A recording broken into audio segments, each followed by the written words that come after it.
Seven-time Formula One world champion Lewis Hamilton could buy anything in the world. Mansions, supercars, private jets. But there was one thing money couldn't buy back: his childhood home. When a desperate letter arrived from his old neighbor, Lewis made a choice that would shock everyone. He returned to the rundown housing estate where he grew up, but not as the famous racing driver the world knew. Instead, he came back as a stranger in disguise. For 3 days, he walked the same streets where he once played as a poor kid from Block C. He talked to neighbors who didn't know who he was. He watched children play in the same courtyard where his own dreams began. And he discovered a terrible secret that threatened to destroy everything he held dear. What Lewis found would force him into the biggest fight of his life. Not on a racetrack, but in the real world, where money and power crush ordinary people's dreams. The community that made him a champion was about to disappear forever, but Lewis Hamilton never backs down from a challenge. And when he finally revealed who he really was, what happened next would change everything. Lewis Hamilton pulls the black hoodie tied around his face and pushes the worn baseball cap down low. His hands shake a little as he turns off the engine of his Mercedes-AMG GT. The car sits 3 blocks away from Peabody Estate in Stevenage, the place he once called home. That it's been 15 years since he walked these streets without cameras following him. 15 years since he was just Lewis from Block C, not Lewis Hamilton, 7-time Formula One world champion. The October rain falls softly on the gray concrete paths between the housing blocks. Lewis takes a deep breath. The smell hits him right away. Wet leaves mixed with diesel fumes from the nearby A1 road. It's a smell he knows by heart. A smell that brings back 1,000 memories. He's here for a reason nobody knows about. Not his team at Mercedes. Not his manager. Not even his father, Anthony. 2 weeks ago, a letter arrived at his house in Monaco. It wasn't from a fan asking for an autograph. It wasn't from a sponsor wanting a meeting. It was from Mrs. Chun, his old neighbor from Flat 42 B. The letter was written in shaky handwriting on cheap paper. Dear Lewis, I know you're famous now and probably don't remember us, but I need help. The council wants to tear down our community center. It's the same place where your dad taught you about cars when you were small. The kids here have nowhere else to go. They want to build fancy flats that we can't afford. Please, help us if you can. Mrs. Chun. Lewis walks past the corner shop where he used to buy penny sweets with his pocket money. Mr. Patel is still behind the counter, but his hair is white now and his back is bent. Lewis wants to wave hello, but he keeps his head down and keeps walking. The Peabody estate looks different than he remembers. Some buildings have been painted bright yellow and blue. New metal fences separate the small playgrounds. But the community center at the heart of it all looks tired and forgotten. There's a big sign on the front door that makes Lewis's stomach hurt. Closing soon. Property development notice. Lewis feels anger start to burn in his chest. This place changed his life forever. His father brought him here when he was just 6 years old. In the tiny garage behind the center, Anthony Hamilton taught Lewis how engines work. They fixed old go-kart motors together on weekends. Lewis learned that with hard work and big dreams, a boy from a council estate could go anywhere. Now someone wants to destroy it all. A group of kids runs past him, chasing a worn football across the courtyard. They're laughing and shouting in voices that remind Lewis of himself at that age. One boy, about 8 years old with dark skin and bright eyes, trips over his own feet and falls hard on the wet pavement. His knee scrapes against the concrete and starts bleeding. The boy begins to cry. Without thinking, Lewis kneels down beside him. Hey there, you're going to be okay, he says gently, his voice soft with concern. Let me take a look at that. The boy looks up with tears streaming down his cheeks. It really hurts, he whispers. I know it does, mate. But you're brave, aren't you? Lewis pulls a clean tissue from his jacket pocket. What's your name? Marcus, the boy says, sniffling. Well, Marcus, when I was your age, I fell down all the time too. Want to know a secret that helped me? Marcus nods, his crying starting to slow down. Every single time you fall down and get back up, you become a little bit stronger. That's exactly how champions are made.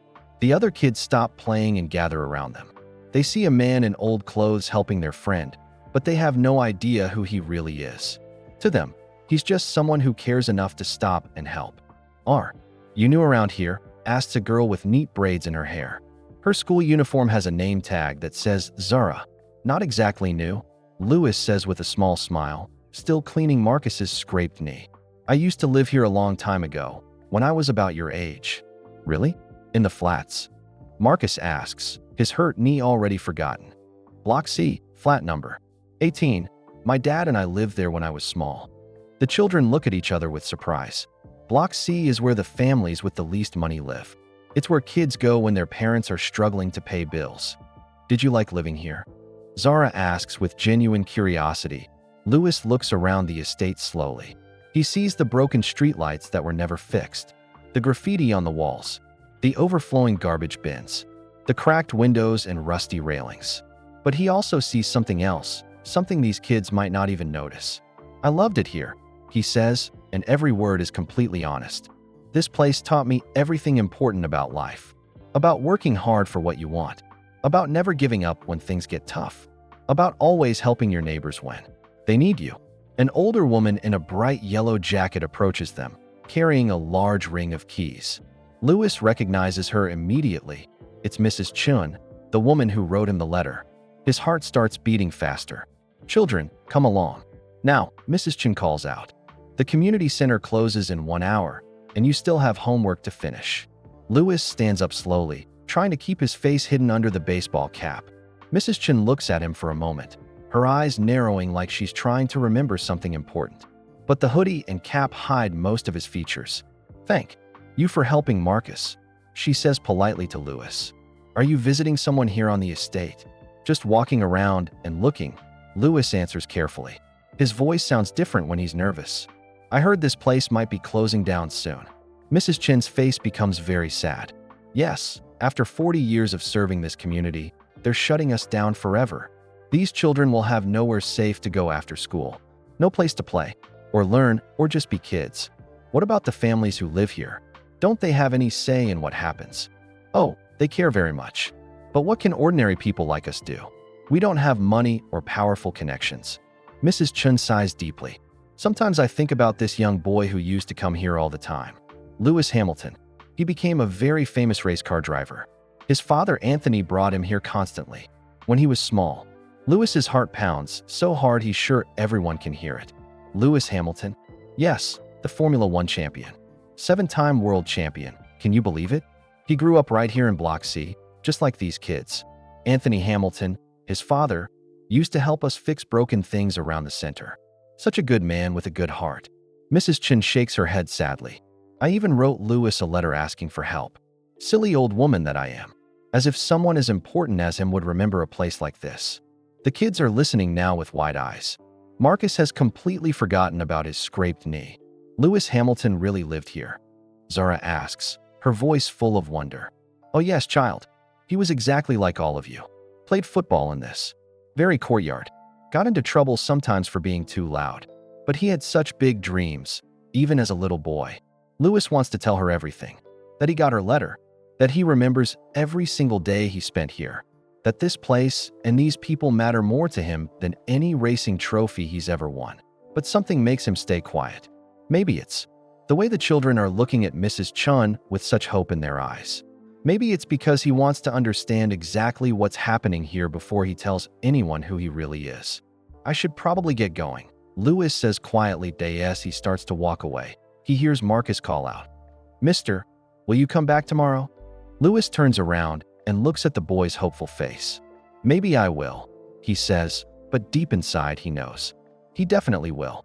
Because walking through these familiar streets again, talking to Mrs. Chun, seeing kids who remind him so much of his younger self, it's awakened something powerful inside his heart. There's something happening here that goes much deeper than just a community center closing down. Lewis can feel it in his bones. Someone wants this particular piece of land badly enough to force out families who have lived here for many years. Someone with enough money and power to ignore the voices of ordinary working people. As Lewis walks back toward his hidden car, he makes a firm decision. Tomorrow, he'll come back to Peabody Estate. He'll still wear his disguise. He'll still be unknown to most people.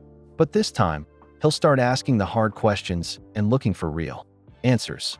Because Lewis Hamilton has never walked away from an important fight in his entire life. And this fight feels very, very personal. The next morning, Lewis returns to Peabody Estate dressed as a maintenance worker. He bought dark blue overalls and a basic toolkit from a hardware store in the next town. Nobody ever looks twice at a man fixing things around a housing estate. Lewis walks straight to the community center. Mrs. Chen opens the heavy door, looking surprised to see him. "Can I help you?" she asks, studying his face. "The council sent me to check the building." Lewis lies smoothly. "I need to do a safety inspection before they make their final decision about closing." Mrs. Chen's face falls like a stone. "Oh, I see. Well, come in then." The inside of the community center breaks Lewis's heart into pieces. The walls are covered with children's colorful artwork. Photos from 40 years of birthday parties, weddings, and community events hang everywhere in cheap frames. There's a corner filled with old sports trophies from local football and cricket teams. And in the back, Lewis can see the small garage where his father taught him everything about engines. "It's really beautiful," Lewis says, and he means every word. "It was our whole world for so many years," Mrs. Chun says with pride and sadness mixed together.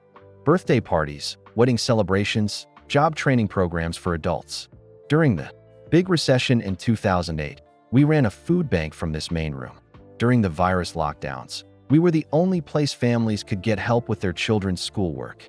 Lewis walks slowly through each room, pretending to check electrical outlets and water pipes. Really, he's just remembering.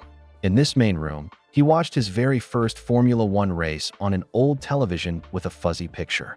His father pointed at the tiny screen and said, "That could be you driving those cars someday, Lewis." Mrs. Chun, who exactly wants to buy this place? A big company called Meridian Properties. They want to tear everything down and build expensive flats, the kind that cost £500,000 each. Lewis knows that name. Meridian Properties has been in the newspapers lately. They're famous for buying up working-class neighborhoods and turning them into expensive housing that local families can never afford. Have they offered to build you a new community center somewhere else? Mrs. Chen laughs, but there's no happiness in the sound. They offered us one small room in their new fancy building. One tiny room with no kitchen, no garage, and no outdoor space for the children. They called it community space, like that was supposed to make us feel better. What about the local council? Don't they have the power to stop this? Free council. Members voted to save our center. But 4 members voted to approve the sale to Meridian. Mrs. Chen sits down heavily in an old chair that's been patched with tape. The funny thing is, those 4 members all got big donations for their political campaigns last year, all from the same mysterious source. Lewis stops pretending to work and looks at her directly. "What source?" "We don't know exactly who it was. The law says politicians have to report their donations, but there are sneaky ways around it. Shell companies, expensive gifts to family members, promises of good jobs later." Mrs. Chen looks very tired. "We're just ordinary working people. We don't understand these complicated money games that rich people play." Lewis feels anger rising in his chest like hot steam. He's seen this kind of corruption in Formula One racing before. Rich people using money and secret connections to get exactly what they want, no matter who gets hurt along the way. "Mrs. Chun, what if someone famous helped you fight this? Someone with money and influence of their own. Like who?" "We don't know any famous people who would care about us." Lewis almost tells her the truth right then and there. But something makes him wait just a little longer. "What about Lewis Hamilton? You said yesterday that you wrote to him." Mrs. Chen's eyes become soft and distant. "That sweet boy. I remember when he was 12 years old and everything seemed hopeless. His father Anthony lost his job at the factory, and they couldn't afford to keep racing go-karts anymore. Lewis cried for 3 whole days. But then something absolutely amazing happened. What was it? The entire estate came together like one big family. Mr. Patel from the corner shop donated money from his cash register. The Johnson family gave money from their disability benefits, even though they barely had enough for food. Mrs. Rodriguez, who barely speaks any English, gave £20 from her cleaning job. Mrs. Chun wipes her eyes with a tissue.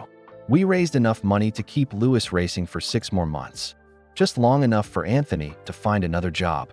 Lewis's throat feels tight and painful. He never knew this story.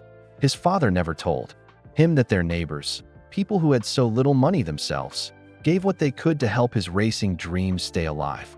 What happened after that? Lewis won his next big race, and then the one after that. By the time he turned 14, real sponsors were calling the house. The rest, as they say, is history. And he never came back here to visit. Mrs. Chun is quiet for a long moment, staring out the window at children playing in the courtyard. I don't blame him for staying away.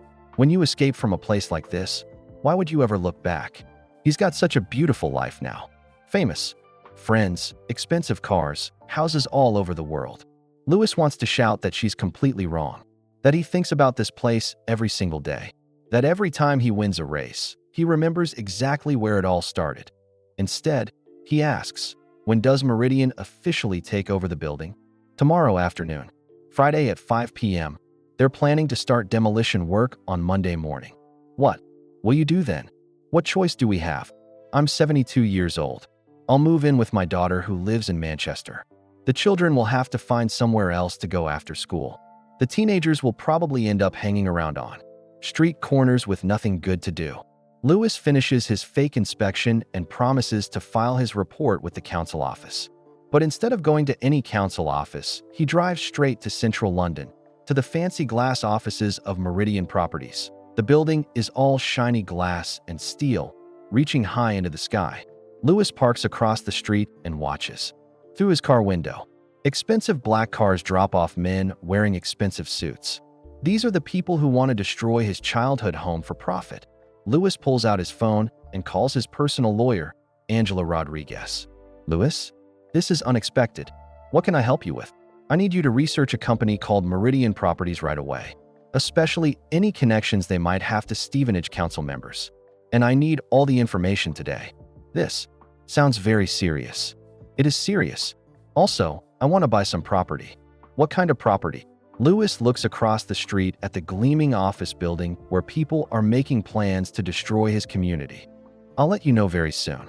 That evening, Louis returns to the estate one final time before tomorrow's deadline.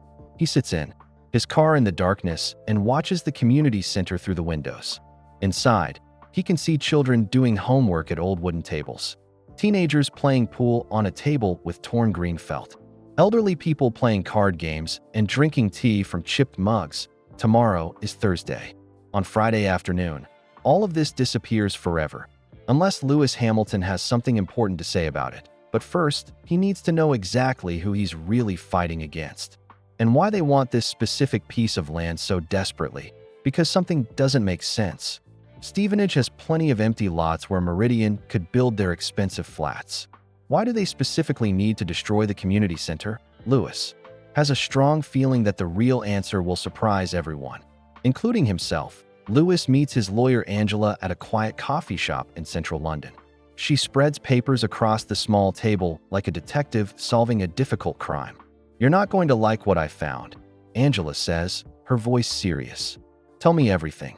Meridian Properties is owned by a secret holding company in the Cayman Islands.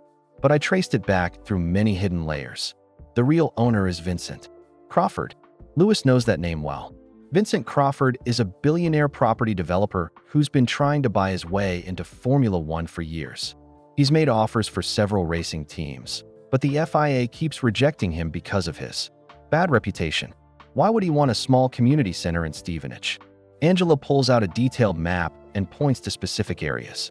Look at this carefully. The community center sits directly on top of the old Stevenage Railway Works. From 1850 to 1920, it was one of the biggest train factories in all of England. So what does that matter now? The Victorian engineers built a huge network of underground tunnels under the factory. They're still there today, running all the way to the main railway line that goes to London. Vincent wants that underground access for his own private use. Louis stares at the map, trying to understand. Access for what? My contact at the planning office says Meridian applied for special permits to build something they call private transportation infrastructure. They want to connect their expensive development directly to the high-speed rail line to London. That sounds illegal, doesn't it? Not if you have the right government permissions. And Vincent has been very generous with money to certain council members and local politicians. Louis feels sick to his stomach. So he's destroying a community center just to build a private train station for rich people? It gets much worse than that. Look at this. Angela shows him another official document. Once Vincent controls that piece of land, he can legally expand his development project across the entire Peabody estate. 6,000 ordinary people will lose their homes. Louis stands up so quickly that he knocks over his coffee cup. Hot liquid spills everywhere. We have to stop this right now. Louis, wait and listen to me carefully. Vincent Crawford is a very dangerous man. He's destroyed working-class communities before. In Birmingham, Manchester, and Liverpool. He has powerful connections to politicians, judges, and even some police chiefs. I don't care how dangerous he is. You should care. Last year, a brave journalist tried to expose Vincent's illegal deals in Glasgow. The journalist lost his job, lost his house, and his family received death threats in the mail. Vincent doesn't just use money to get what he wants. He uses fear and intimidation. Louis sits back down slowly. He thinks about Marcus and Zara and all the innocent children at the community center. He thinks about Mrs. Chun, who helped his family when they had nothing. Angela, I want you to set up a meeting with Vincent Crawford. Are you completely insane? Tell him that Lewis Hamilton wants to discuss investing in Formula One. Tell him I have inside information about team ownership that might interest him. Angela shakes her head like Louis has lost his mind. Louis, you're walking straight into a dangerous trap. Maybe I am, but I need to look this man directly in the eyes. I need to understand what kind of person destroys entire communities just for profit. That evening, Louis returns to the estate one more time. This time, he's not wearing any disguise, but he stays hidden in the shadows between buildings, just watching and thinking. The community center is busier than he's ever seen. Word has spread around the estate that Friday is the last day. Families are taking photographs of everything. Children are saying goodbye to friends whose families will have to move far away. Louis sees Marcus, the boy who scraped his knee 2 days ago. Marcus is patiently teaching a younger girl how to kick a football properly. When she misses the goal, Marcus picks up the ball and shows her the right technique again, never getting frustrated. That's exactly how champions are made. Louis whispers to himself, remembering the words he told Marcus about getting back up after falling down. Mrs.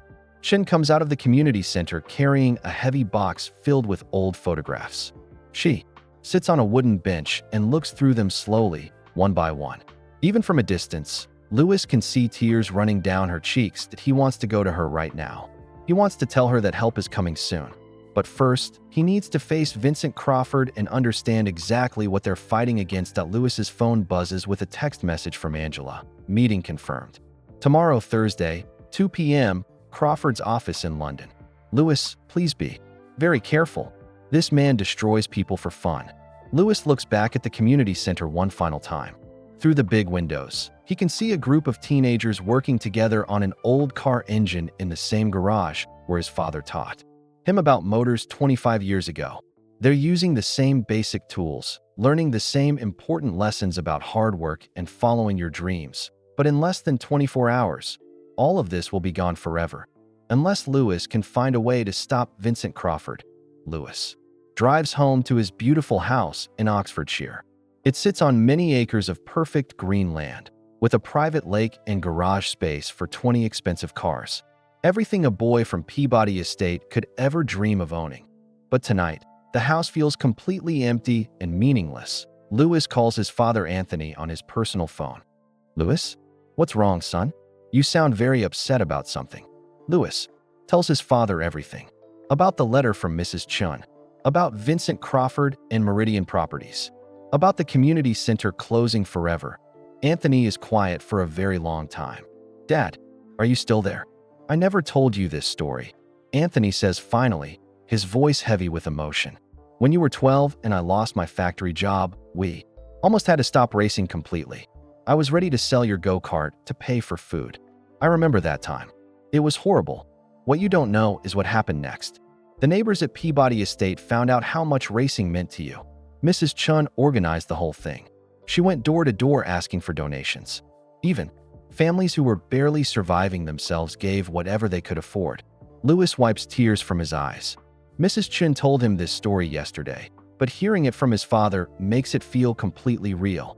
They believed in your dream when we couldn't even afford to believe in it ourselves. Anthony continues. Mrs. Chun told me something I'll never forget. She said, this boy will be famous someday, and when he is, he'll remember that ordinary people helped him learn to fly. Dad, son, those people didn't just help your racing career. They saved Your entire life.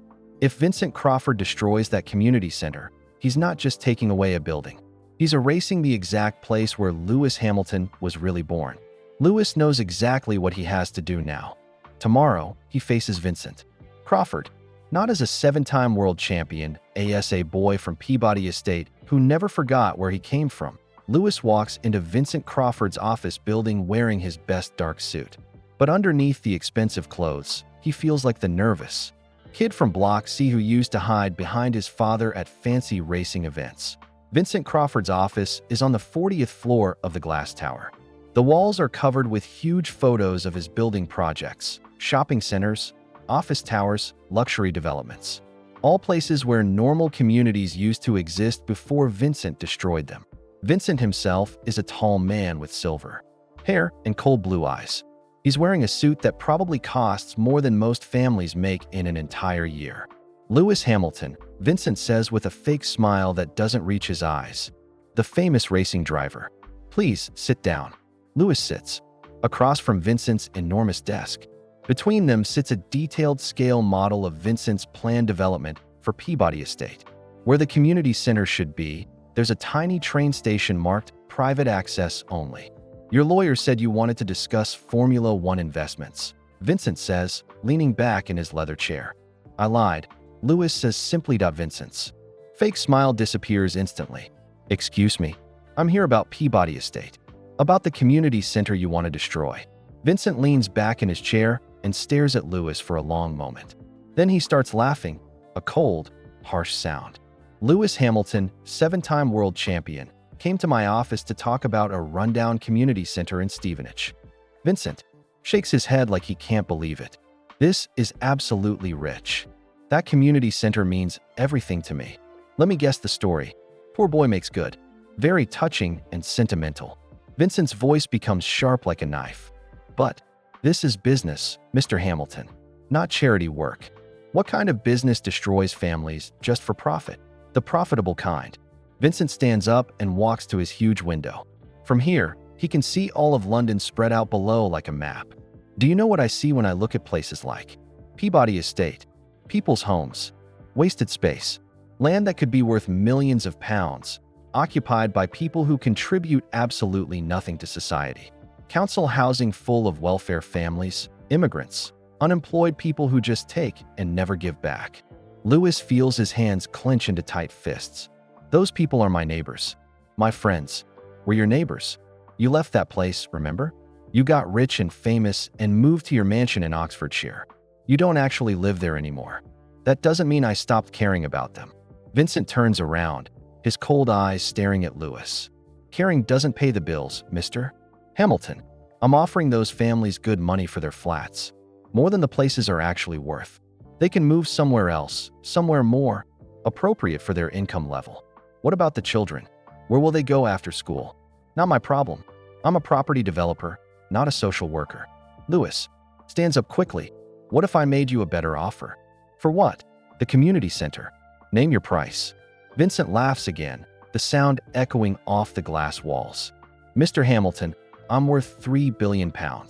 You think your racing money impresses me? Try me.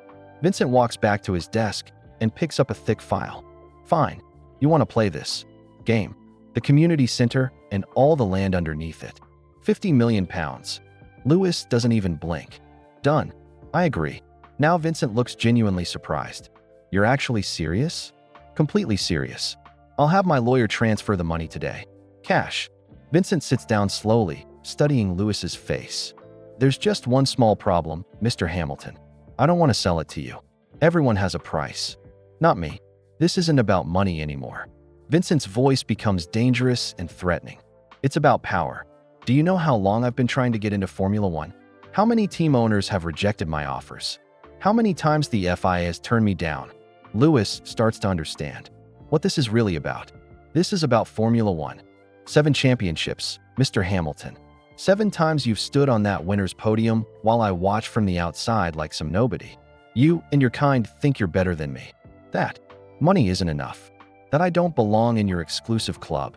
Vincent, Formula One isn't about money. It's about racing skill and teamwork. Everything is about money. Vincent slams his hand down hard on the desk. And power. And showing people who's really in charge of this world. So you're destroying a community center to get revenge on me. I'm destroying it because I can. Because it proves that your precious community, your working class roots, mean absolutely nothing when faced with real power and money. Vincent smiles coldly. What are you going to do, Lewis? Race against me? This isn't Silverstone Racetrack.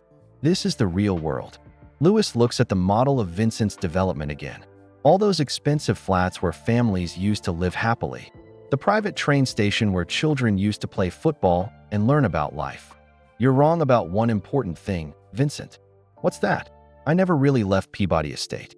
It's still part of me, every single day, and I'll never let you destroy it. Vincent presses a button on his desk. 2 large security guards enter the room immediately. Mr. Hamilton was just leaving, Vincent says calmly. Permanently. As the guards move toward Lewis, Vincent calls out with a cruel smile. Oh, and Lewis? I know all about your little disguise. Games. Walking around the estate pretending to be a maintenance worker. Did you really think I wouldn't have people watching every move you made? Lewis stops walking. What are you talking about? I know you've been visiting the community center secretly. I know you talked to that old woman, Mrs. Chun. I know about the children who think you're just some helpful stranger. Vincent's smile becomes truly evil. What do you think will happen to them when I tell the newspapers that Lewis Hamilton has been lying to his own neighbors, sneaking around in disguise instead of helping them honestly? Lewis feels completely trapped. If Vincent exposes his secret visits, it will hurt Mrs. Chun and the children deeply. They'll feel betrayed and lied to. But if he stays quiet, Vincent wins everything. Tick-tock, Mr. Hamilton. The demolition starts Monday morning. You have exactly 48 hours left. The security guards escort Lewis toward the elevator. As the doors close, Lewis sees Vincent standing at his window again, looking out over London like he owns every building in the city. But Lewis Hamilton has never lost a race by giving up early. And he's not about to start now. As he walks out of Vincent's building, Lewis pulls out his phone and calls Angela immediately. How did the meeting go, she asks. We're going to war, Lewis says firmly. And I need you to set up a press conference. Tomorrow morning, at the community center. Lewis, what exactly are you planning? Lewis looks back at Vincent's building one final time. I'm going to tell everyone the complete truth. All of it. Friday morning arrives gray and cold. Lewis stands outside the community center at 9:30 a.m., watching news vans pull up one by one. Angela worked all night to set up the press conference for 10 a.m., just hours before Meridian Properties is supposed to take over the building. Mrs. Chen unlocks the front door of the community center, looking very confused about all the activity. What's all this fuss about? She asks Lewis, still not recognizing him under his baseball cap and hoodie. You'll find out very soon. Lewis says gently. By 9:45, the small courtyard is completely full. Local families stand together nervously. Children from the estate peek out from behind their parents. Council members arrive looking uncomfortable. Journalists set up cameras and microphones everywhere. Lewis checks his phone. Angela sends him a quick text. Vincent Crawford just arrived with 3 expensive lawyers.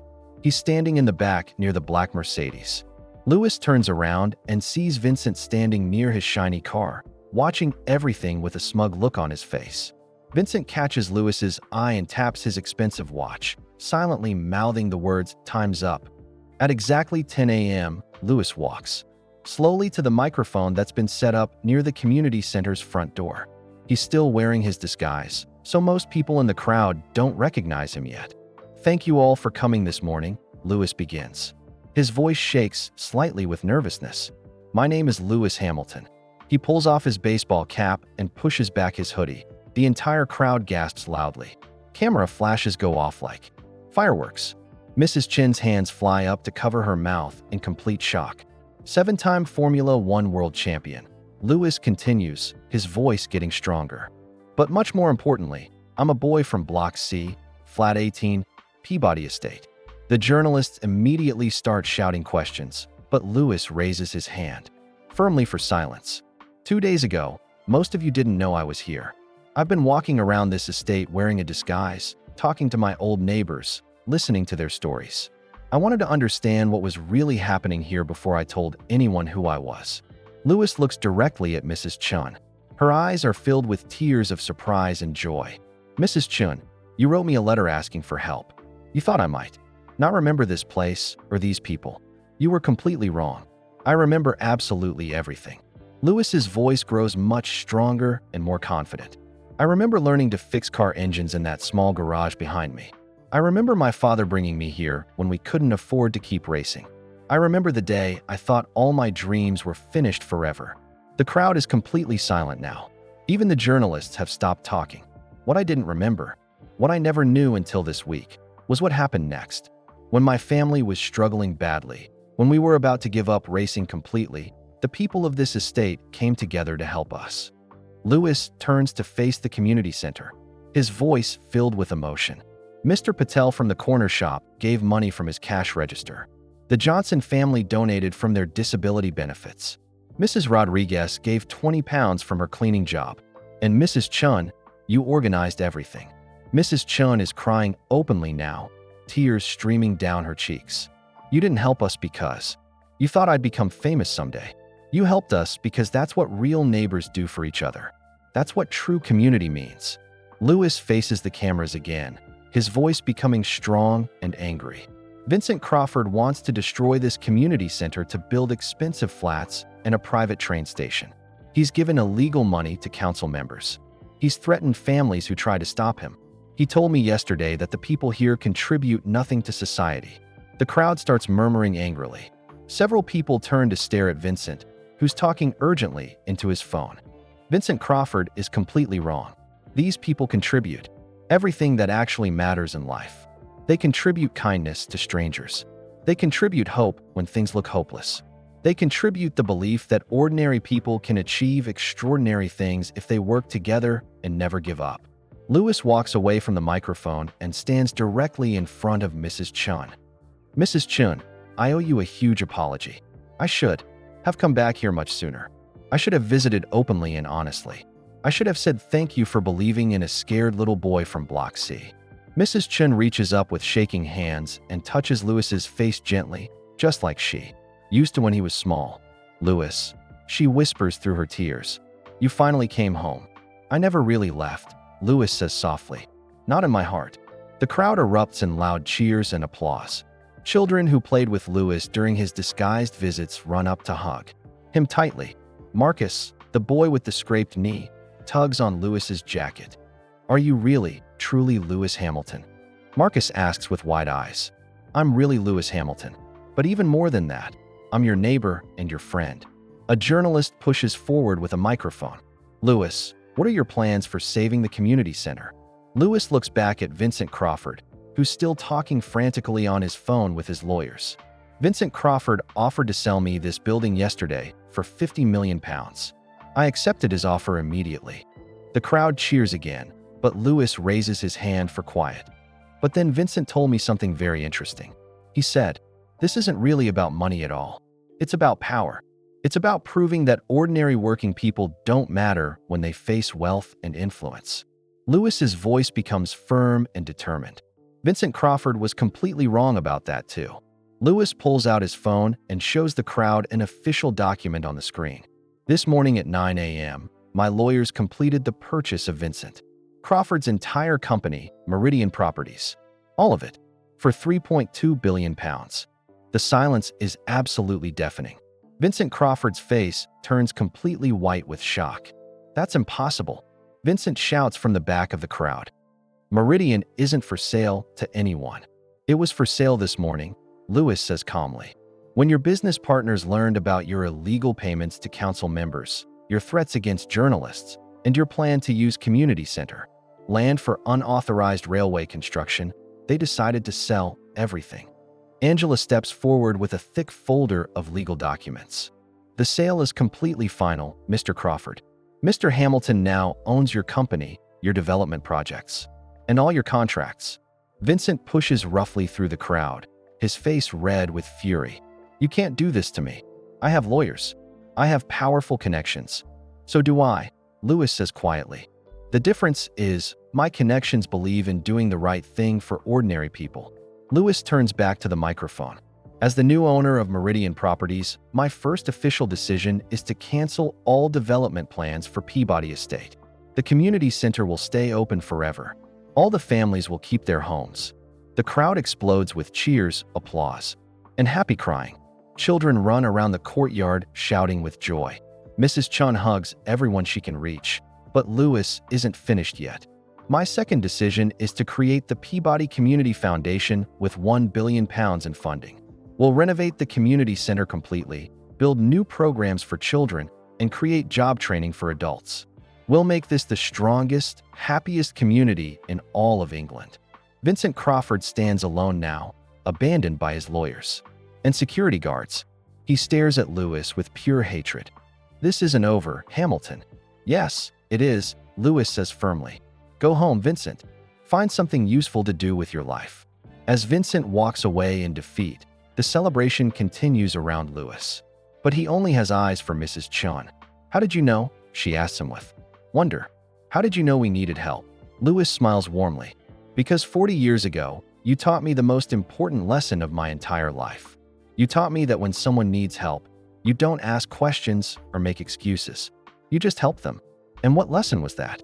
Lewis looks around at the community center, at the children playing happily, at the families celebrating together, at the place where everything important began. That home isn't a place you leave behind and forget. It's a place you carry with you forever, wherever you go. And sometimes, you have to fight very hard to protect it. Mrs. Chun nods, understanding. Perfectly. Welcome home, Lewis. For the first time in 15 years, Lewis Hamilton is exactly where he belongs. 6 months later, Lewis Hamilton stands in the completely renovated community center, watching Marcus teach another young boy how to work on a go-kart engine. The garage has been expanded with bright new lights and professional tools, but the heart of it remains exactly the same. Remember, champions are made when you get back up after you fall down, Marcus tells the younger boy, repeating the exact words Lewis told him on that first rainy day. Lewis smiles widely. Some lessons never get old or lose their power. Mrs. Chun walks up to him, carrying 2 steaming cups of tea. At 72, she moves a bit slower than before, but her eyes shine with happiness and purpose. The architect says the new youth center building will be ready next month, she tells Lewis proudly. 3 floors, computer lab, recording studio, and a proper garage for the automotive training program. What about the new housing? Lewis asks. All 40 new flats are finished and occupied. Every single one is affordable rent for local families. The waiting list already has over 200 names on it. Lewis nods with deep satisfaction. When he bought Meridian Properties, he discovered that Vincent Crawford owned thousands of homes across England. Lewis has spent the last 6 months converting every single one into affordable housing for working families. Mrs. Chun, I have some exciting news to share.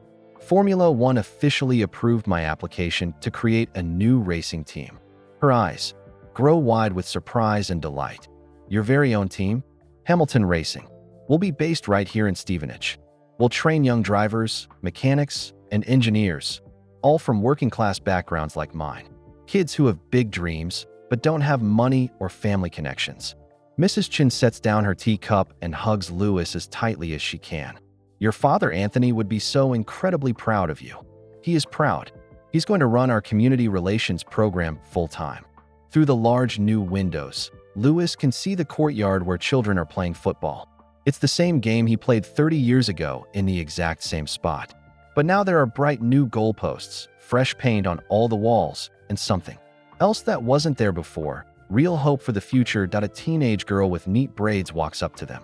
Lewis recognizes her immediately as Zara, the girl who asked if he was new to the estate on that very first day. Mr. Hamilton, can I ask you something important? Of course, Zara. What's on your mind? Why did you really come back here? I mean, you could live anywhere in the whole world. You're rich and famous and successful. Why did you choose to come back to this place? Lewis thinks carefully for a moment. It's a question that journalists ask him constantly, but when Zara asks it, the answer feels completely different. Do you know what I learned during those first few days when I was walking around in disguise? Zara shakes her head. I learned that. I never actually left this place. Not really. Every time I won a race, I thought about the garage where my dad taught me about engines. Every time I stood on a podium, I remembered Mrs. Chun and all the neighbors who helped my family when we had nothing. This place made me who I am. But you could have just sent money to help us. You didn't have to come back yourself. Lewis looks around the bustling community center. Children are doing homework at new tables. Teenagers are learning computer programming. Adults are taking cooking classes and job training courses. Elderly people are playing cards and sharing stories. Money alone never fixes anything important, Zara. Real change happens when people care enough to show up and do the hard work together. Marcus runs over to them, his face bright with excitement. Mr. Hamilton, guess what happened? What is it, Marcus? I just got accepted into the Hamilton Racing Junior program. I'm going to learn how to be a real mechanic. Lewis kneels down to Marcus's level. That's fantastic news. But remember what I told you about being a champion. It's not about winning. It's about getting back up every time you fall down and helping other people get back up too. Exactly right. Mrs. Chin pulls out her phone and shows Lewis a newspaper article. Look at this. Vincent Crawford was arrested yesterday for tax fraud and bribery. The police found evidence of all his illegal payments to politicians. Lewis reads the headline. Billionaire developer faces 15 years in prison. He feels no happiness about Vincent's downfall, only sadness that one person's greed caused so much pain for so many families. What will happen to all his other properties? Lewis asks. The government is selling them to housing associations. Thousands of working families will finally be able to afford decent homes. Lewis walks over to a wall covered with photographs. There are pictures from the community center's 40-year history, but now there are new photos too. Pictures of the renovation work. Pictures of families moving into new affordable homes. Pictures of children learning new skills. The eye in the center of the wall hangs a special photograph. It shows Lewis as a 6-year-old boy standing next to his father Anthony in the old garage. Both of them are covered in engine oil and grinning with happiness. I remember that day, Mrs. Chun says, joining Lewis in front of the photo. Anthony brought you here for the first time. You were so small and scared. But when you saw that old go-kart engine, your whole face lit up like a Christmas tree. I remember too. Dad told me that if I worked really hard and never gave up, I could become anything I wanted to be. And what did you tell him you wanted to be? Lewis smiles at the memory. The fastest driver in the whole world. Well, you certainly achieved that dream. But you know what I've learned, Mrs. Chun? The best dreams are the ones that help other people achieve their dreams too. A group of young people approaches them. They're wearing matching t-shirts that say Hamilton Racing Academy. Mr. Hamilton, says a teenage girl with an excited voice. We just finished building our first go-kart completely from scratch. Would you like to see it? I would love to see it. They all walk together to the expanded garage. In the center sits a beautiful red and white go-kart, built entirely by teenagers from the estate. We used all the techniques you taught us, says a boy, named David. And we remembered what you said about teamwork being more important than individual talent. Lewis runs his hands over the go-kart's smooth surface. The workmanship is excellent, professional quality. This is incredible. You should all be very proud of yourselves. Mr. Hamilton, Marcus says quietly, do you think ordinary kids like us can really make it in motorsport? Lewis looks around at all the young faces watching him hopefully. These children remind him so much of himself at their age, full of dreams, but worried they're not good enough or important enough. Marcus, let me tell you something very important. There's no such thing as ordinary kids. Every single person has something special inside them. The only difference between people who achieve their dreams and people who don't is simple. The ones who succeed never stop believing in themselves and never stop working hard. Even when things get really difficult, especially when things get difficult, that's when champions are really made. Lewis's phone buzzes with a text message from his Mercedes team manager. Lewis, the new season starts in 2 weeks. Are you ready to get back to racing? Lewis looks around the community center one more time. At Mrs. Chun organizing activities for elderly residents. At teenagers learning valuable job skills. At children playing safely and learning that they can achieve anything they set their minds to. I'm ready, Lewis says to himself. But now he knows something he didn't know before. Racing cars around tracks is just his job. His real purpose, his true calling, is much bigger than that. It's about proving that where you come from doesn't determine where you can go. It's about showing that ordinary people can achieve extraordinary things when they work together and support each other. It's about never forgetting that success means nothing if you don't use it to help others succeed. 2-8 Lewis walks out of the community center that evening. He passes the small plaque that was installed next to the front door. It reads, "The Lewis Hamilton Community Center, where dreams begin and champions are made." But Lewis knows the real truth. This place doesn't make champions. It makes something much more important. It makes people who remember where they came from and who never stop caring about helping others find their way home too. Tomorrow, Lewis Hamilton will return to the glamorous world of Formula One racing. But a part of him will always remain here, in Block C of Peabody Estate, where a scared little boy first learned that with hard work, determination, and the support of good people, anything is possible. And sometimes, if you're very lucky, you get the chance to come home and say thank you. And that was the end of this incredible story about Lewis Hamilton's secret return to his childhood home. Sometimes the greatest victories happen not on racetracks, but in the communities where our dreams first began. Lewis showed us that no matter how successful you become, never forget the people who helped you along the way. That we'd love to know. Where are you listening from today? Drop a comment and tell us your city or country. If this story touched your heart, please give this video a thumbs up and subscribe to our channel for many more inspiring stories like this one. Hit that notification bell so you never miss our latest uploads. And here's something really important. Share this video with your friends and family. Stories like these remind us that kindness matters, that communities matter, and that ordinary people can achieve extraordinary things when they support each other. By sharing this story, you're helping spread awareness about the power of giving back and never forgetting where you came from. Thank you for listening, and we'll see you in the next story.